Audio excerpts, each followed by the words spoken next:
Our Plant Stories has been nominated as a finalist in the Independent Podcast Awards in a new category called Environment and Natural World.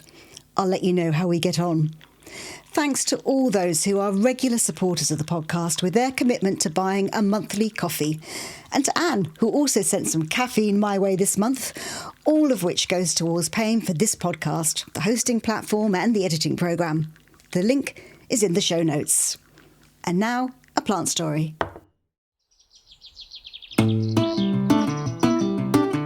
Welcome to Our Plant Stories. I so want people just to spend time with their kids out, and whether that's outside or inside, but just create some time with each other, because at the end of the day, the biggest achievement I think we'll all have in life is, as parents, what we pass down to our kids, and I think that's really important. This is a plant story about just that, what we pass down to our children. I love it when a listener contacts me with a plant story, and that is how this episode began. When Janet Hickenbottom emailed me, she said hers was a very small plant story. It is certainly a very small plant, but I think, as you'll see, it has turned into a much bigger story. My plant is called London Pride, and it's a small, very small saxifrage. The reason I decided to talk about this was because I remember it from my childhood. We had a very small garden, but one of the plants that I remember most was the London Pride, because if you know the plant, it's very pretty. It's very tiny, but you've got these tiny white petals with different coloured pink spots on them. Really delicate. And I always liked it as a child. And I've got it in my garden today. I grew up in a town called Burton-on-Trent, which is famous for beer. We lived in a terraced house in the town. We had quite a small garden, but my mum was very keen on flowers, and she liked all the usual flowers that people had in their gardens. Then I remember we had a hydrangea, a big hydrangea, and some goldenrod. They're the two things I remember, as well as the London Pride. The garden wasn't very big at all. I think it was probably about 10 or 12 foot square. My dad built a shed within the confines of that, and a bench that you could sit on. And my dad grew beans, really. He liked to grow vegetables, and he grew beans, but not in that same plot of garden. We lived next door to a factory, as it were, that made shives, and shives are bungs for barrels, hence the connection with the beer production. Their business premises adjoined our house, and part of the grounds, there was a big area of soil where my dad grew his beans. My brother, in that big area next door, when the factory closed in the evening, we had the run of the place, and he built a rock garden for my mum out of old stones and things he found, and put plants in there. So that was his contribution. My mum preferred flowers. She always preferred flowers.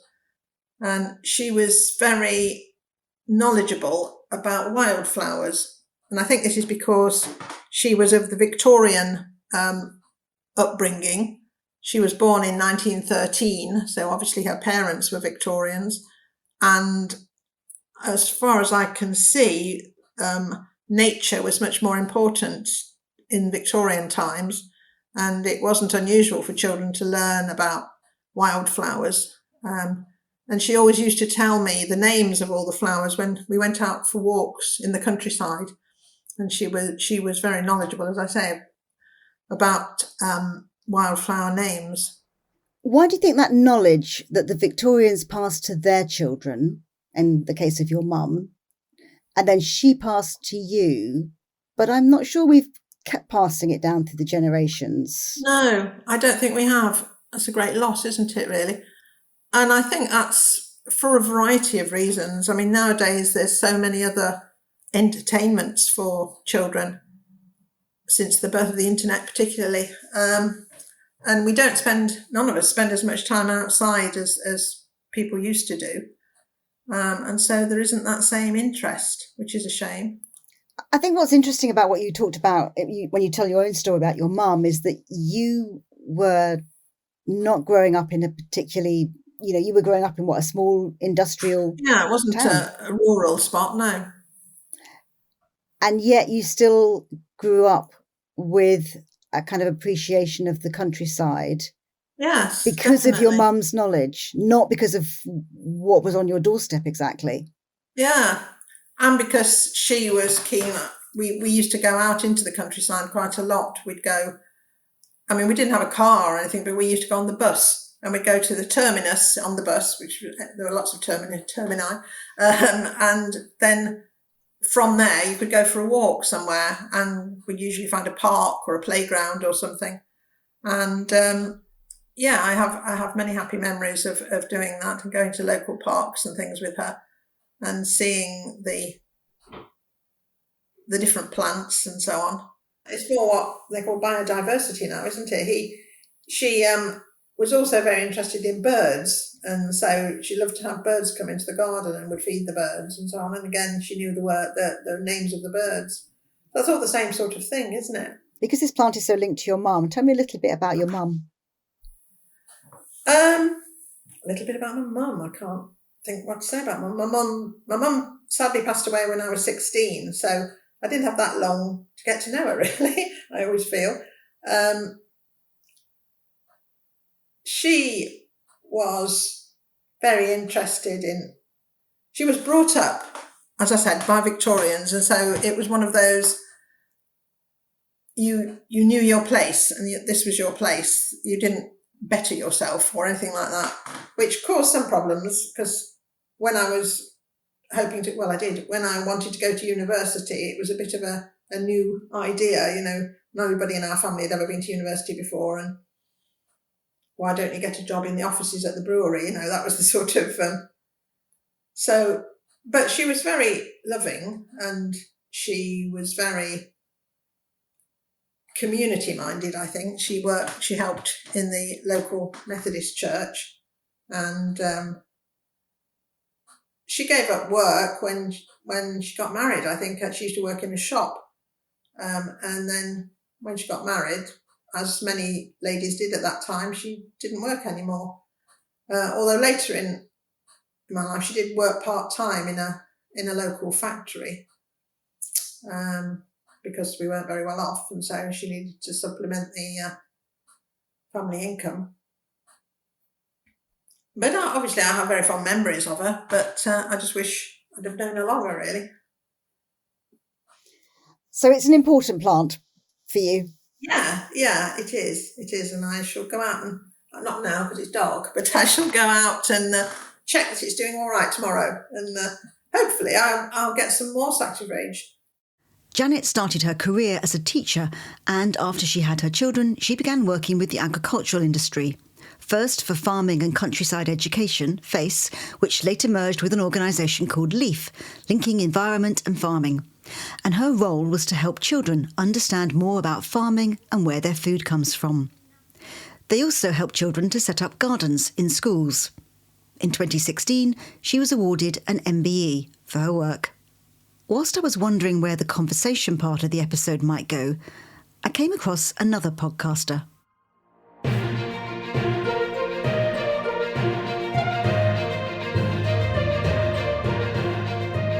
This week on the Skinny Jean Gardener News, there is going to be a Children's Choice Award at this year's Chelsea Flower Show. That's right, Chelsea Flower Show has pretty much been a no kids zone for its entire entity, I'm guessing. I don't know that far back.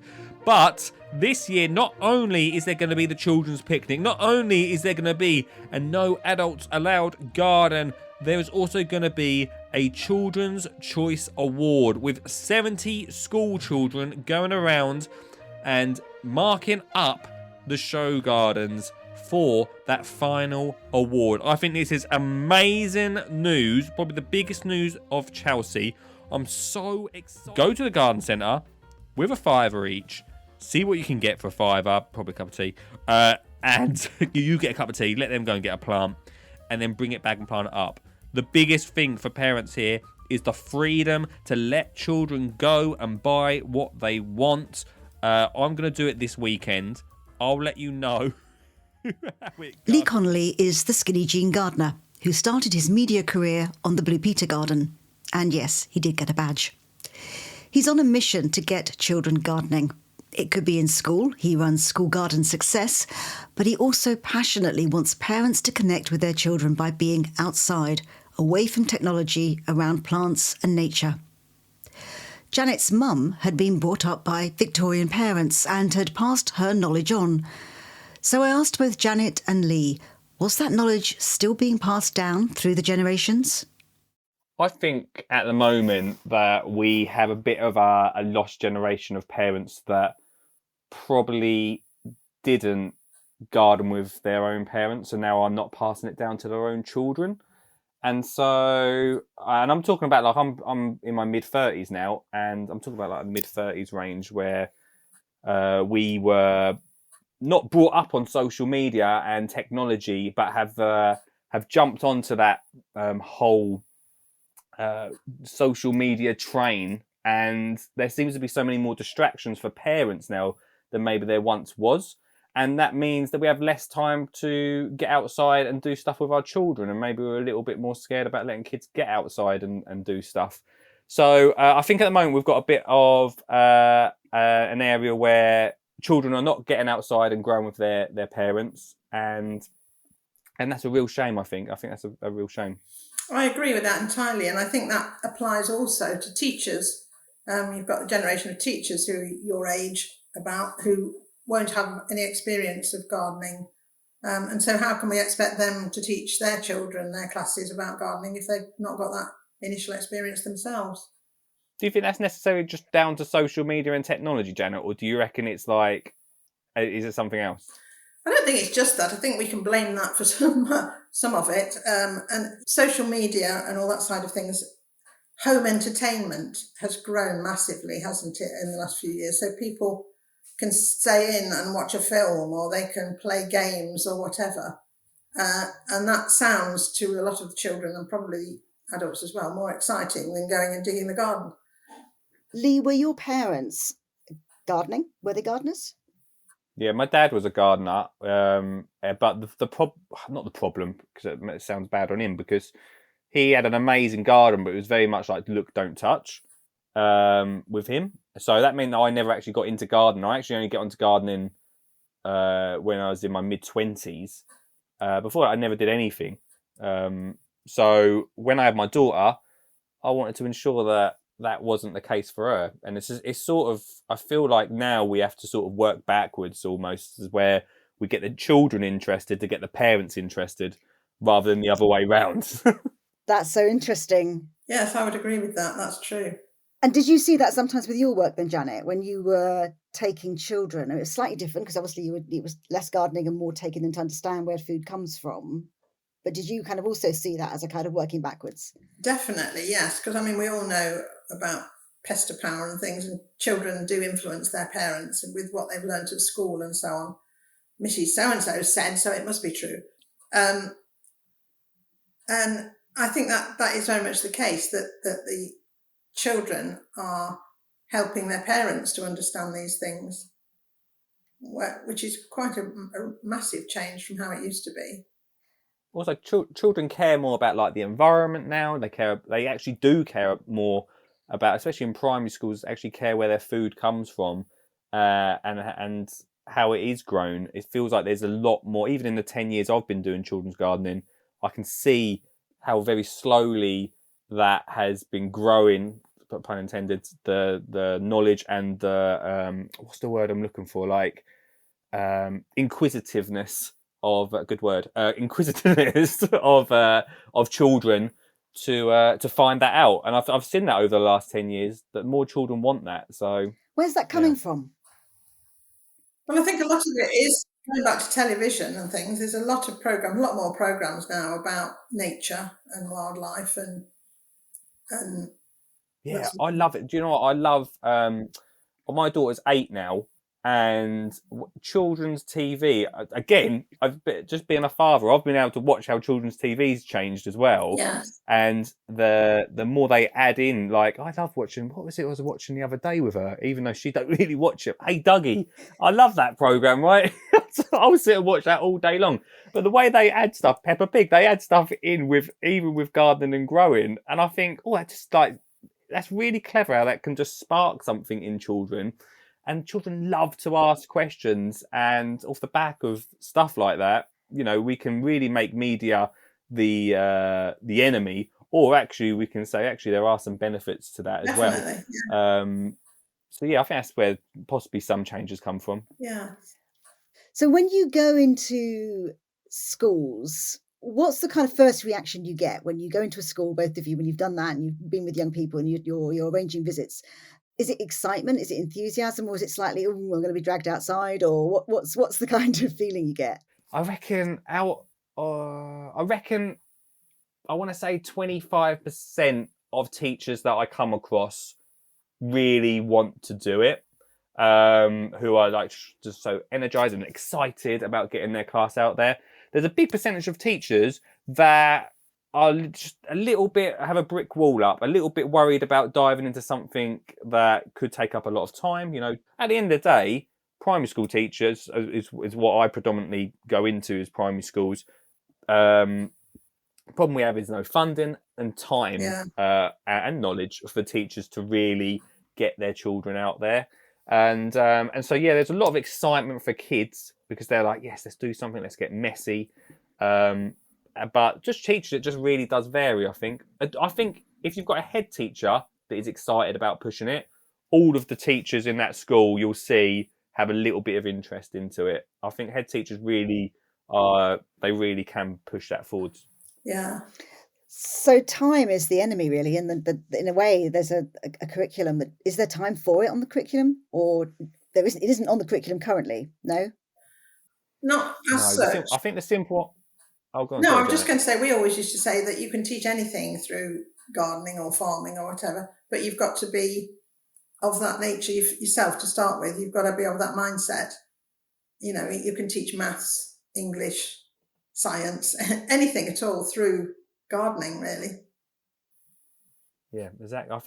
I think the main answer to that is no. There's no time on the curriculum for growing and gardening, and I think that's really important to note that, because what we don't want to actually do is have a whole lesson dedicated to gardening. No. What we do, exactly what Janet said, is add gardening to mathematics, science, English. We can get outside, we can learn. I was having a discussion the other day with a head teacher who said that we were talking about 2020 and how much they had to get outside with their classes, the kids that were there during 2020, and they noticed the difference of them learning. Obviously, they had to be outside because of what was going on, but they noticed the difference in them learning, and we all said it at the time. We all said we're all going to change, right? And we're going to continue that. But it never happened. Of course it didn't. We're all desperate to get back to normality.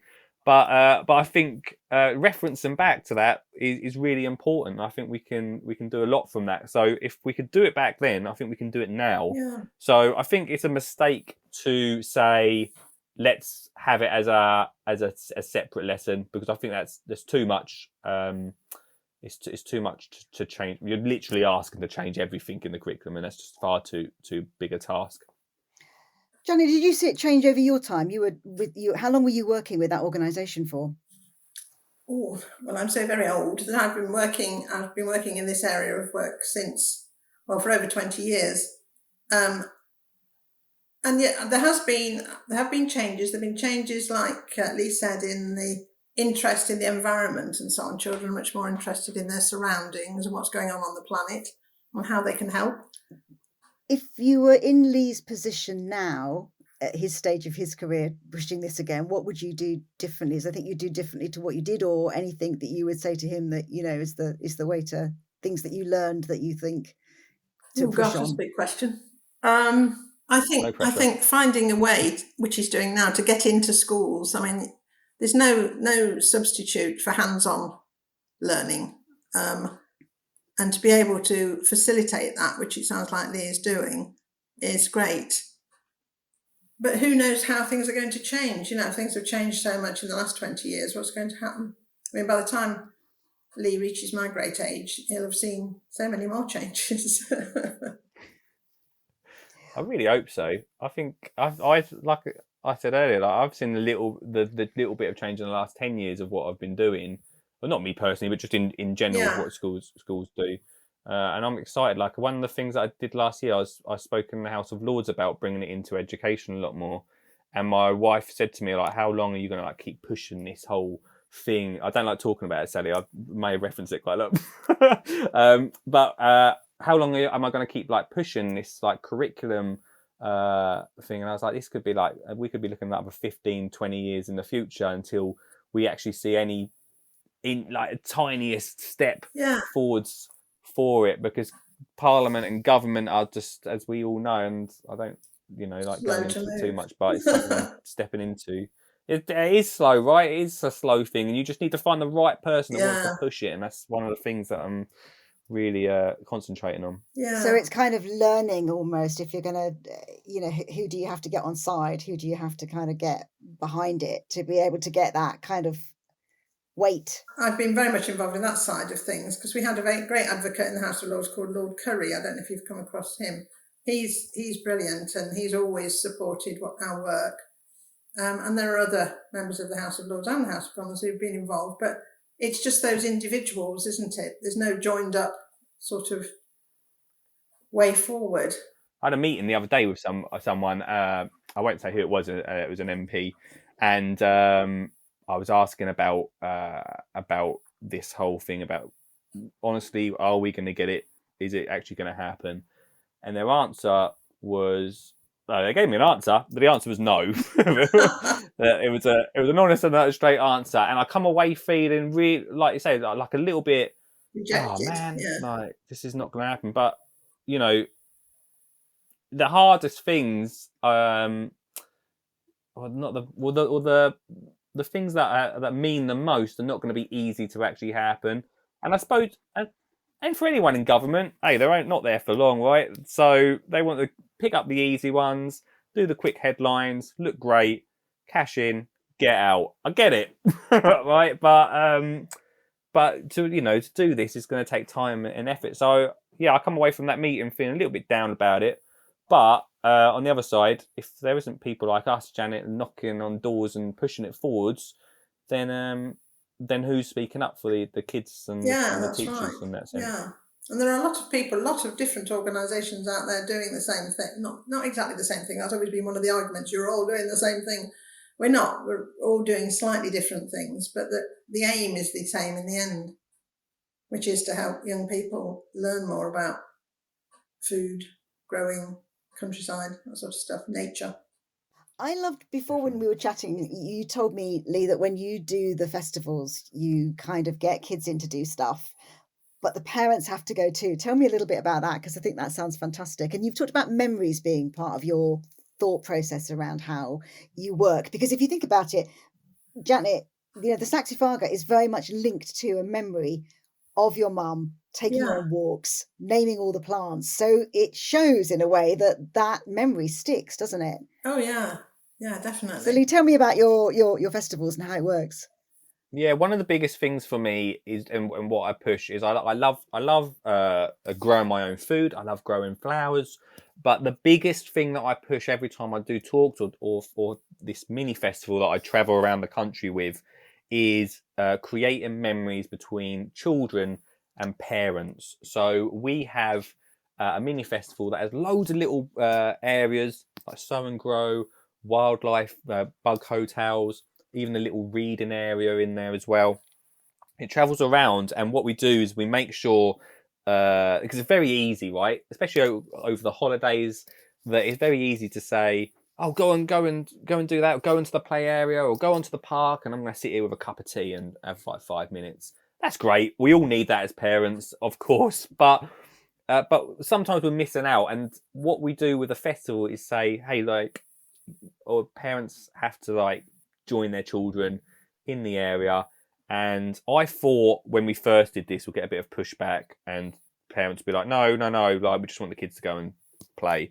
Actually, parents came in, sat down, being able to watch them make a bug hotel together, sit and sow some seeds, even just sit together as a family reading a gardening book was really beautiful to be able to watch, and just being able to see them communicating away from a phone or away from technology was amazing. And so we travel around and hopefully we get more people creating memories and remembering. What I really want is after a school holidays or after a weekend, a child to walk into school and tell their friends what they did with their mum and dad. Yeah. They made something that's now growing.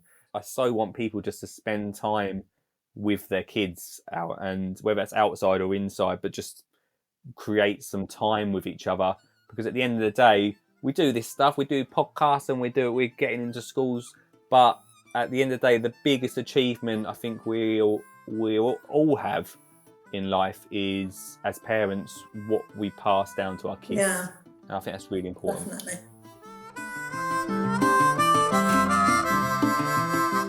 If you follow the podcast on your podcast app, you won't miss an episode. And there's an offshoot coming up with another campaigner who is trying, and thank goodness is determined, to get a GCSE in natural history on the curriculum. She had the idea in 2011. It takes a lot of time and determination to shift things.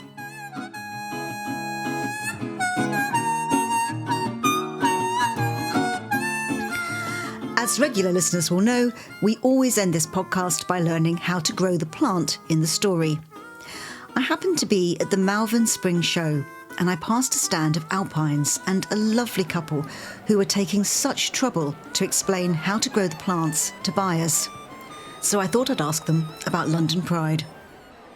I'm Mark Paget, and my profession was a biomedical scientist who is now interested in plants and growing alpines as a profession. What a transfer, I love that. What a change in career. Total change, yeah. Okay, so I came to your stall and I was like, okay, do you sell London Pride? And you were like, no. No, we did. It is a saxifrage and it is easy to grow from seed. It's one of the most easiest saxifrages to grow, to be honest. And it's classed as a non-invasive species, but it does tend to self-seed. And because we kept moving it around the nursery, we ended up with it all under our benches. So we've stopped growing it. It has gone out of fashion as well, to be honest.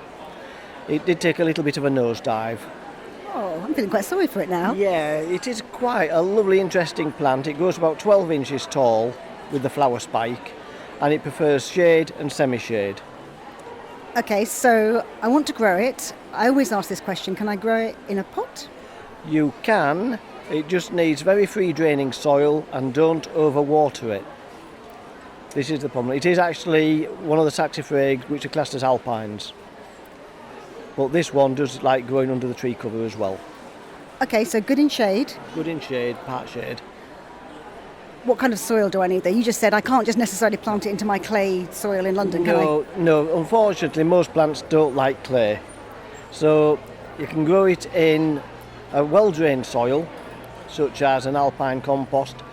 Don't get the expensive stuff. There's no need. Alpines are cheap and cheerful.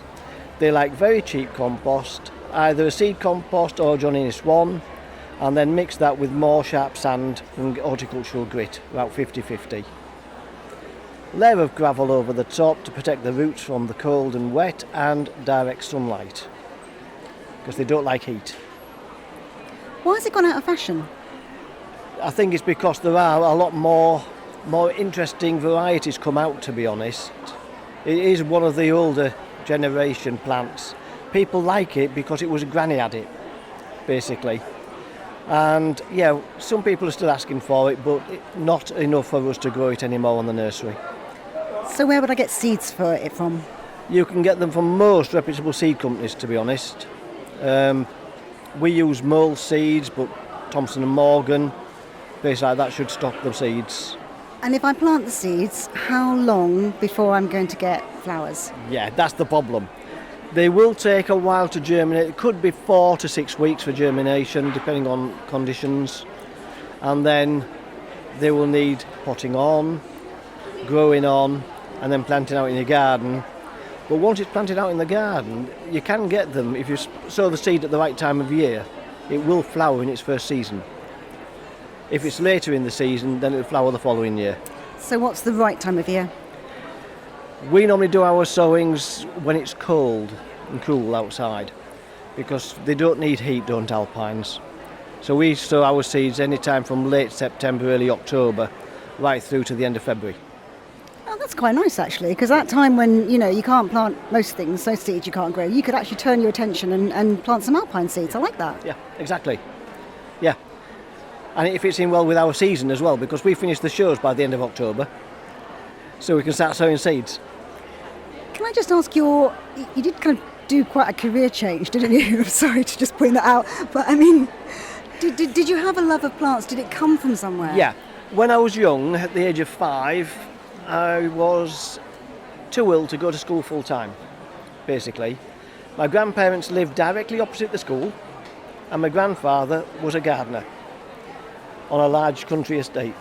So I used to go and help him. And from then, I grew bedding plants for my parents, sold the surplus, and it grew from there really, these other plants. In 2000, we purchased the nursery in Skern. It was a bedding plant nursery, but bedding plants didn't fit in with the NHS lifestyle of 12-hour shifts. So we had to change. So we went into alpines. Post-COVID, I had to take early retirement, and I went into the nursery full-time, and we started doing the shows then. So we are fairly new to the show circuit, but we love the plants, and we love talking about them.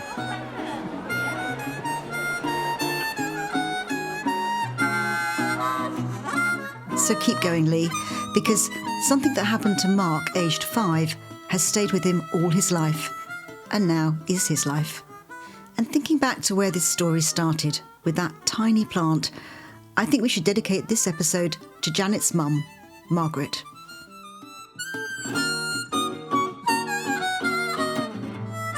Our Plant Stories is presented and produced by me, Sally Flatman.